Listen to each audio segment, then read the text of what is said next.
Bonjour à tous, j'espère que vous allez bien. Bienvenue dans cette nouvelle vidéo. C'est Romain Bayol, la vidéo traditionnelle du dimanche, dans laquelle on va faire un petit point marché pour vous aider, si possible, à y voir plus clair sur vos graphiques et à préparer votre semaine. Alors d'abord, je voulais tous vous remercier parce qu'on vient de passer la barre des 10 000 abonnés sur la chaîne YouTube. 10 000 abonnés, c'est juste énorme, sachant que je n'ai jamais acheté un seul abonné, j'ai jamais vraiment trop fait de choses comme ça, donc c'est vraiment 10 000 vrais abonnés.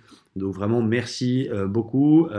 Pour vous remercier, vous le savez, à partir du moment où je reviens du bureau, puisque nous étions en séminaire la semaine dernière à Barcelone, et là je suis à Rome dans le cadre d'un petit 2-3 jours privé pour décompresser un petit peu et puis souffler. D'ailleurs j'ai été voir le pape qui va peut-être rejoindre nos services, mais c'est pas sûr, il faut voir avec son emploi du temps.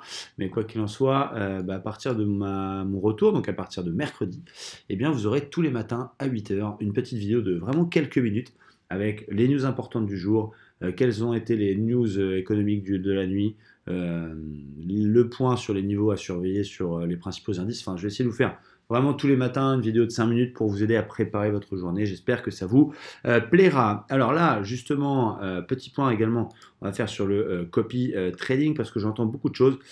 Petit point sur 2019, donc du 1er janvier au 1er décembre 2019, donc il reste un mois, on est en gain à 37,74 en réalisé. Donc évidemment, pas que des gains, des stops aussi, etc. Pas que des mois positifs, des mois négatifs. Ça, c'est le trading. Je pense que je fais partie de ceux qui vous parlent du trading réel et transparent. Donc le mois de novembre n'a pas été très très bon, mais ça arrive. Il faut continuer à appliquer sa stratégie, il faut continuer à appliquer ses méthodes. Et là, on est à 38%. Donc voilà, c'est plutôt pas mal. Ça correspond aux objectifs que je me suis fixé de 3% par mois. X 12, ça fait 36. On y est.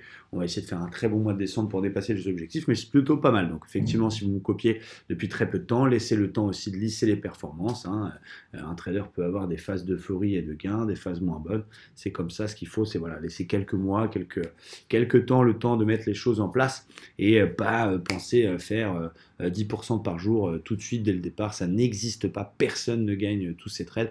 Et voilà, restez vraiment prudent avec tout ce que vous voyez sur Internet, sur les réseaux sociaux. La plupart des gens sont là pour vous vendre tout et n'importe quoi, sont incapables de vous montrer ni track record, ni copy trading sérieux, ni résultats, etc. Nous, on le fait.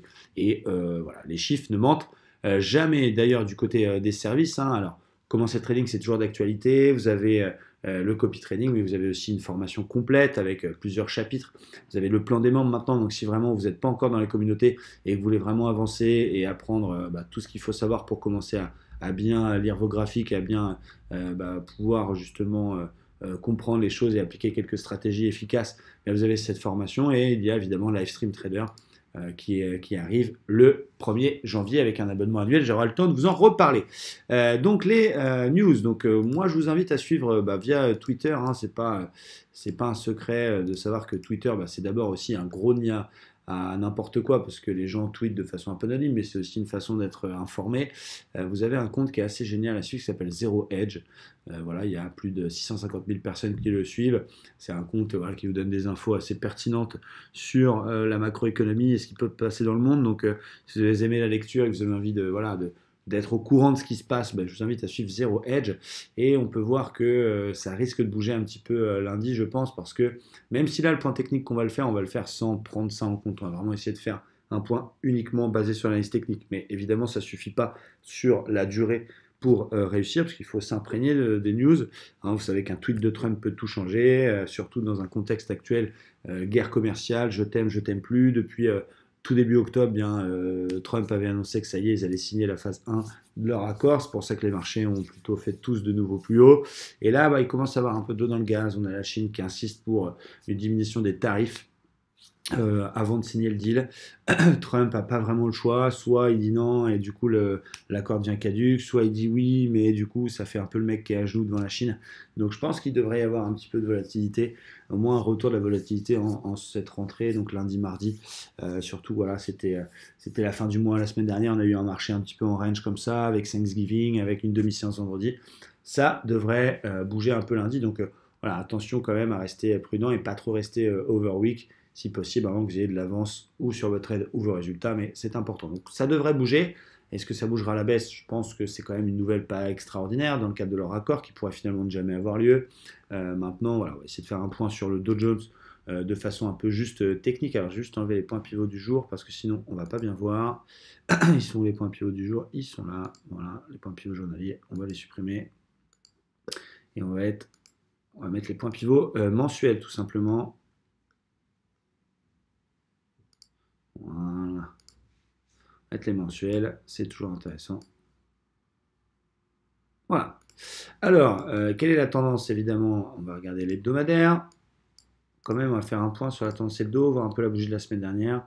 On n'a pas une bougie qui nous dit grand-chose, hein. On a toujours une tendance qui est fortement haussière, avec un point haut qui est toujours au-dessus du précédent, un point bas qui est toujours au-dessus du précédent.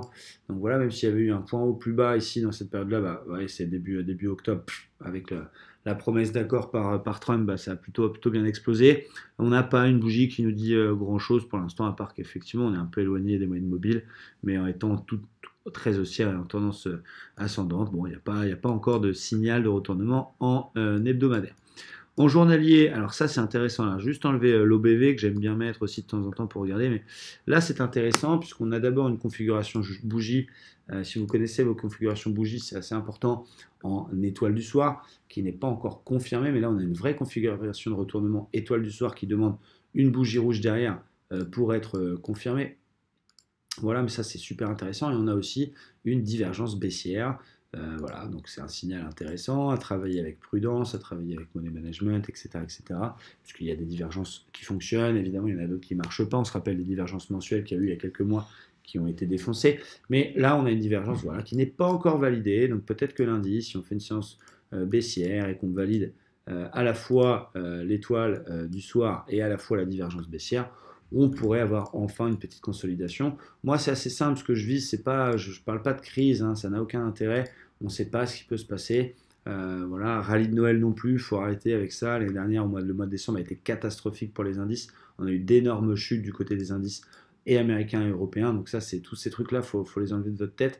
Cela dit, moi, je pense qu'on puisse avoir au moins une conso de 38%, et au moins un petit retour sur ce niveau-là, qui a été résistance deux fois, qui pourrait du coup à son tour devenir support et faire effet de polarité, qui pourrait devenir du coup, en cas de signal évidemment de reprise, une zone d'achat dans le sens des tendances assez intéressant.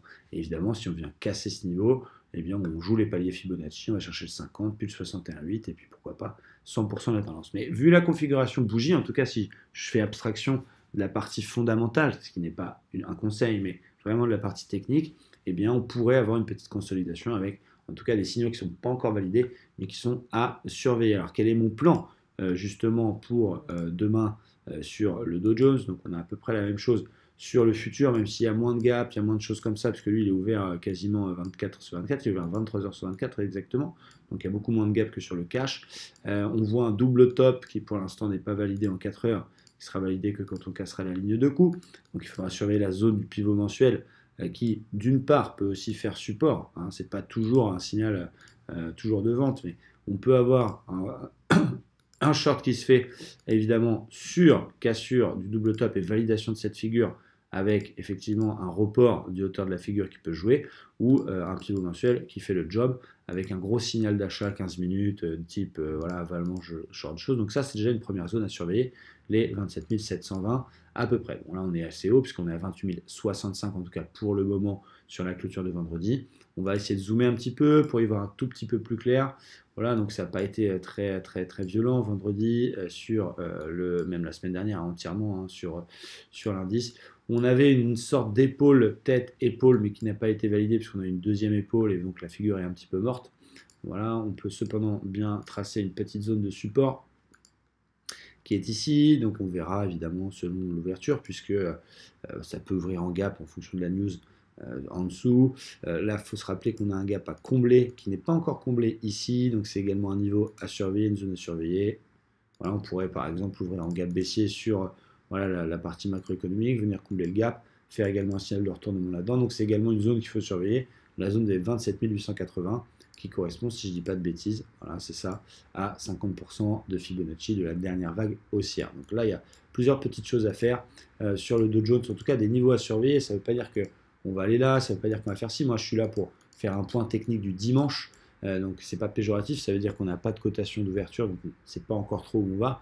Donc je récapitule, le niveau 1 à surveiller, c'est les 7 niveaux entre le bas du double top pardon, que vous avez vu tout à l'heure en 4 heures et le pivot mensuel, donc toute cette zone 27 700, soit effectivement ça tient, il y a un gros signal dedans en 15 minutes ou en 1 heure, et effectivement il faut payer dans le sens de la tendance, soit c'est cassé, et donc pour casser un double top, il faut bien valider le fait qu'on casse la zone et qu'on vient se réappuyer dessus, et là on peut shorter pour aller chercher la hauteur de la figure. Si vous êtes plus pressé que vous voulez faire quelque chose, eh bien, et qu'on ouvre par exemple sous ce niveau-là, rappelez-vous qu'on a un gap ici à aller combler et que ce niveau correspond aussi à 50% de Fibonacci de la dernière vague et que ça peut être également un niveau qui puisse également tenir et pourquoi pas aller rebondir et repartir, refaire de nouveau plus haut. Il y aura peut-être d'autres choses, on verra. En tout cas, on sera avec nos abonnés demain matin sur les marchés avec Julio pour essayer d'avancer et de pondre un plan en fonction de l'ouverture. Moi, je vous donne un petit peu les pistes comme ça. Du côté du DAX, donc voilà, on va faire un point également, on va tout supprimer, voilà, clac et clac. On va regarder également l'hebdomadaire du côté du DAX, donc c'est pareil. Alors là, on a eu un avalement la semaine précédente, la 3e semaine de novembre, on a eu un avalement baissier.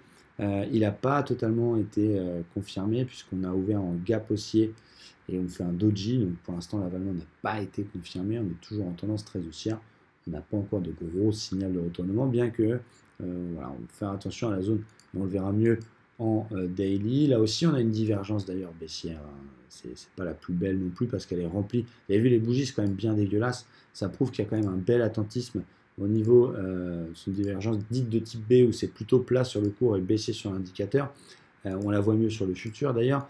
Mais vous voyez, c'est bien dégueulasse au niveau des bougies, c'est des toupies, c'est des bougies d'hésitation. Ce n'est pas des bougies de retournement, mais c'est vraiment, voilà, on note qu'il y a vraiment une attente de plus de précision. Je pense que les opérateurs ont aussi un petit peu marre d'avoir des infos du côté de la guerre commerciale, mais pas voilà, que ça traîne, que ça n'avance pas.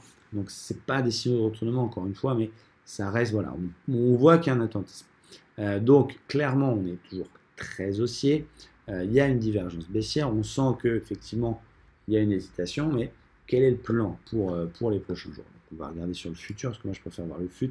Donc on voit beaucoup mieux la divergence baissière, donc moi si elle se valide, ça fait partie de ma méthode, et voilà, encore une fois, une méthode ça ne se juge pas sur un trade, sur 2 trades, sur 10 trades.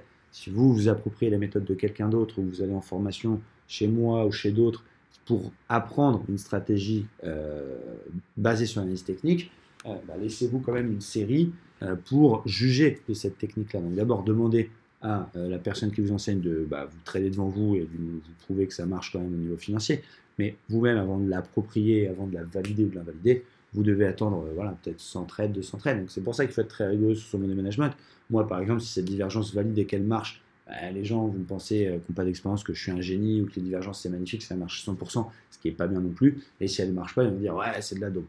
Or, moi, les divergences, je sais que ça marche 7 fois sur 10, donc ça perd 3 fois sur 10, mais qu'avec le ratio gain sur perte et un stop prudent au-dessus des plus hauts et un ratio donc, de 2,5, 3, bien, mathématiquement, même si vous n'en gagnez qu'une sur deux, vous gagnez du pognon. Donc c'est ça qu'il va falloir vraiment, si vous prétendez vouloir vivre du trading, ou vouloir vous faire un complément de revenu, ou vouloir tout simplement voilà, essayer de faire fructifier votre capital, il va falloir faire avec prudence, méthode, mais aussi avec psychologie, et voilà, oublier le court terme et plutôt se focaliser sur des résultats à 6 mois ou 1 an avant de tirer un bilan.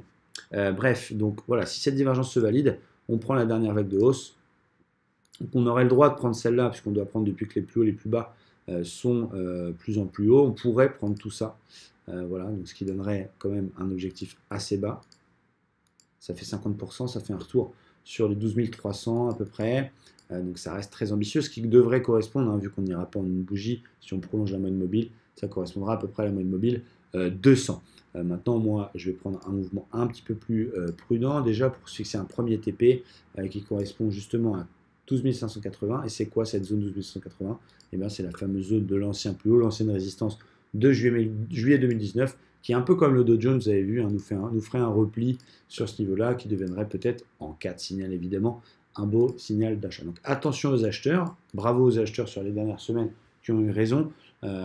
C'est vrai qu'il faut faire attention à ne pas vouloir vendre n'importe où, n'importe trop tôt. Moi, j'ai fait une tentative, voilà, et je ne me suis pas biaisé, je ne me suis pas, comme on dit, je ne vais pas continuer à espérer. Maintenant, de l'autre côté, si elle se valide, j'irai et c'est comme ça. Pour le plan pour demain, donc on peut basculer en 4 heures. On voit qu'on est toujours finalement dans le. Vous avez rappelé certainement, tout le monde l'a tracé, ce range-là, le gros range qui avait été faussement cassé par le haut. Il est là. On va essayer de bien le tracer celui aussi. Voilà. Entre cette borne-là et cette borne-là. Donc il a été faussement cassé par le haut et réintégré, faussement cassé par le bas et réintégré. Donc c'est pas évident à travailler dans ces cas-là, puisque vous avez des fausses cassures. Donc c'est clair que double fausse cassure, pour les chartistes, c'est double peine. Maintenant, s'il est recassé par le bas, au lieu d'attendre forcément la validation de la divergence et prendre un swing ou un truc comme ça, si on casse le bas de range ou par prudence les précédents plus bas en clôture 4 heures, là effectivement on peut envisager de pouvoir travailler ça à la vente avec justement une hauteur de range qui serait à reporter au niveau de la cassure. Donc ça veut dire que voilà, vous prenez la hauteur de votre range, vous dupliquez cette hauteur au niveau de la cassure, ça vous donne un objectif potentiel sur un petit short pour du day trading. Donc uniquement si on casse et on valide en 4 heures, les plus bas précédents, on aurait un petit trade qui ferait 13 080, 12 960. Donc ça fait quand même 120 points à prendre sur un mouvement chartiste assez évident à produire. Est-ce que ça va se passer aussi facilement? Il nous l'a prouvé à 2 reprises que non. Donc il faudra quand même pas oublier que la tendance est haussière. Et éventuellement, si on voit toute cette zone ici, tous ces niveaux-là tenir et avoir des signaux de retournement en 15 minutes, eh bien, il ne faudra pas avoir peur de payer là-dedans pour aller rechercher évidemment le haut du range et plus si affinité. On va peut-être même carrément ouvrir un gap haussier et puis, je sais pas, de 20 et donc péter le range par le haut. Et là, attention parce qu'on a déjà eu une fausse cassure, donc il faudra rester prudent. Peut-être des achats avec des stops assez courts pour valider rapidement votre plan et puis réussir à tenir si jamais ça part dans le bon sens. Donc moi, je ne suis pas encore totalement vendeur. Encore une fois, il y a des premiers signaux, des prémices d'un possible retournement baissier, ou en tout cas d'une possible consolidation à faire valider donc par la configuration étoile du soir et divergence sur le dos, la cassure du range et la validation de la divergence sur le DAX avec des niveaux qui restent raisonnables en termes d'objectifs. On verra l'ouverture demain. Voilà, ce que je vous conseille, c'est surtout le lundi, de laisser passer un peu l'open, surtout là qu'il y a eu des jours fériés, des trucs, pas de trade avant 10 heures, le temps de voir vraiment le marché prendre une direction, parce qu'on peut avoir un gros gap baissier. Vous avez vu que tous les gaps, c'est assez impressionnant, on l'a vu en plus en live pendant notre séminaire. On a eu des comblements de gap qui étaient voilà, très techniques. Regardez quand vous voyez ça. Bon, voilà, quand vous voyez une grosse configuration en étoile du matin ici, et derrière, aller combler le gap et s'arrêter pile poil sur le gap. Ou la même chose, on avait pris en direct pendant le séminaire ce trade-là, quand on a eu le comblement de ce gap-là, regardez, magnifique. Ici, au point près, bon voilà, on est venu combler pile poil, remonter derrière. Donc c'est vraiment des marchés où on peut avoir un gap baissier le matin et puis qu'il soit comblé l'après-midi et vice-versa. Donc, restez prudent, ce que je veux vous dire, c'est travailler systématiquement avec des plans. Si vous voulez avoir nos plans de trading, si vous voulez avoir nos trades par SMS, etc., bien évidemment, il y a Livestream Trader qui arrive le 1er janvier. Si vous ne voulez pas attendre le 1er janvier, vous avez juste à me contacter sur les réseaux sociaux. On peut éventuellement mettre les choses en place si vous êtes capable de prendre voilà, un engagement annuel. Sinon, évidemment, 1er janvier, ce sera un truc mensuel sans engagement un peu genre free machin. Mais quoi qu'il en soit, vous devez toujours ne pas travailler au feeling. Je crois que c'est ce qui est ressorti un peu des discussions qu'on a pu avoir avec les différents membres pendant cette semaine-là. C'est que beaucoup en amont n'avaient pas de stratégie, travaillaient un peu au feeling. Alors ils avaient peut-être aussi de temps en temps des super trades, mais y aller comme ça, tâton et au pif, ça ne marche pas. Le scalping, c'est pareil. Commencez pas par le scalping, ça doit être du bonus, ça doit être du plus. Formez-vous, apprenez à travailler avec des plans, apprenez à détecter les configurations intéressantes, et puis ça devrait bien se passer. Du côté du gold, donc est-ce que le gold c'est quelque chose ou pas? Mais lui, pendant la séance de vendredi, il a bien tenu la fameuse zone des 1455, une zone qui a été résistance, puis support, puis support, puis support. On fait une étoile quasiment du matin dans cette zone-là. On fait même un petit double bottom. Donc là, pour ceux qui veulent chercher un point d'entrée sur le gold, alors le point d'entrée le plus prudent, ce serait la cassure, l'espèce de canal baissier, biseau par le haut, effectivement, pour aller pourquoi pas rejoindre les 1560. D'ailleurs, je suis toujours dedans. Les plus joueurs pourront se faire plaisir, évidemment, si on valide le double bottom, en allant déjà chercher cette zone, et puis ensuite plus si affinité avec un renfort. Donc l'or, très belle zone, évidemment configuration double bottom à valider, mais très intéressant. On peut faire un point sur le Bitcoin également pour terminer cette vidéo dominicale. En hebdomadaire, qu'est-ce qu'on a? Bon, on a une baisse encore aujourd'hui de 3,30, mais voilà, il a l'air de vouloir réagir sur les niveaux. Vous allez voir, en daily, c'est assez impressionnant. Cette zone qui correspond à un bas de canal, donc quasi parfait. Hein, quand on prend vraiment tous les extrêmes, toutes les mèches, et qu'on fait des parallèles, on a quasiment un canal parfait. On avait également une divergence 4 heures, vous allez voir, c'est assez impressionnant. Voilà, donc vous aviez une belle divergence 4 heures qui avait un objectif un petit peu plus ambitieux que ceux auquel il a été cherché. Voilà, désolé, hein, je suis à l'hôtel à Rome et je ne sais pas si la connexion est excellente. Donc voilà, vous me laisserez un petit message dans les commentaires. Moi, l'objectif de la divergence, c'est 8538. Là, on a la chance d'avoir un retour sur ce niveau-là. Donc il ne faut pas se précipiter. Il y a peut-être un double bottom qui pourrait éventuellement se former. Voilà, il faut y aller tranquillement. Cette zone a l'air d'être une belle zone support. Voilà. Surtout pas anticiper sur un actif qui est aussi volatile que le Bitcoin. Et voilà, si par exemple, mettons, on revient là et dans la semaine, on vient valider le double bottom et qu'on le casse, qu'on casse une de coupe, là oui, en repassant dessus du pivot, ça peut être un très très beau signal d'entrée pour aller pourquoi pas rechercher dans un premier temps le haut du canal et puis renforcer si jamais on pète le canal pour aller refaire un tour sur les 12 ou 13 000. Donc voilà ce qu'il faut surveiller du côté du Bitcoin. On peut faire une dernière chose, c'était un petit trade qu'on a pris également en live pendant le séminaire. Donc vous voyez, les configurations comme ça marche assez bien. Vous pouvez vous amuser à les chercher. Je vous en ai déjà parlé sur YouTube. On avait une très belle configuration avec The Wolf, qui est vraiment un truc efficace. Vous voyez, ça a très bien marché. 1, 2, 3, 4, 5. C'est juste pour vous montrer hein, que ce qu'on vous apprend en formation, non seulement on l'utilise nous, mais surtout on vous permet de le mettre en place vous aussi sur votre capital et de pouvoir en profiter. On a eu un petit trade, alors c'est du 1 heure, donc c'est du trade assez flash, assez court terme, c'est une position qui a duré à peine quelques minutes. On a eu une très belle vague de Wolf en fin de tendance baissière avec un très beau marteau ici, plus un avalement derrière. Donc nous on était rentré en live sur cette bougie là, sur la confirmation du marteau, sur l'avalement qu'on a 1 heure, en allant chercher la zone ici qui relie les points 1 et 4, et 1 heure après, paf, ça s'est fait. Donc, il y avait 30 pips à prendre, c'est pas grand chose, mais en 1 heure ça suffit, un peu comme un sniper. Donc voilà, si vraiment vous cherchez les stratégies d'intervention, encore une fois, n'oubliez pas, commencertrading.com, ça vous permet de vous former, d'apprendre à travailler, et puis pourquoi pas, que ce soit du swing, du day trading ou d'autres unités de temps, de pouvoir justement mettre en place des méthodes. Bref, je vais vous laisser, j'espère que cette vidéo vous a aidé. Je répète, plutôt encore tendance haussière, mais on commence à avoir des petits signes de retournement. Vous connaissez les zones à surveiller sur les indices. Tout est conditionné bien évidemment par et les tweets de Trump ce soir et l'ouverture des futurs en réaction aux news qu'on a eues. Avec mon expérience, j'en déduis que ce n'est pas extraordinaire et qu'on pourrait avoir justement une consolidation la semaine prochaine. Maintenant, voilà, pas de biais, essayons de travailler ce que l'on voit. C'est pas toujours évident, mais c'est comme ça. Et vive le trading. Merci à tous les 10 000 abonnés qui nous font confiance. Mettez-moi un gros pouce bleu si vous avez kiffé cette vidéo, qui est une vidéo assez courte, mais je tenais à vous la faire quand même. Et je vous dis à très bientôt les amis. Merci à tous. Ciao, bye bye.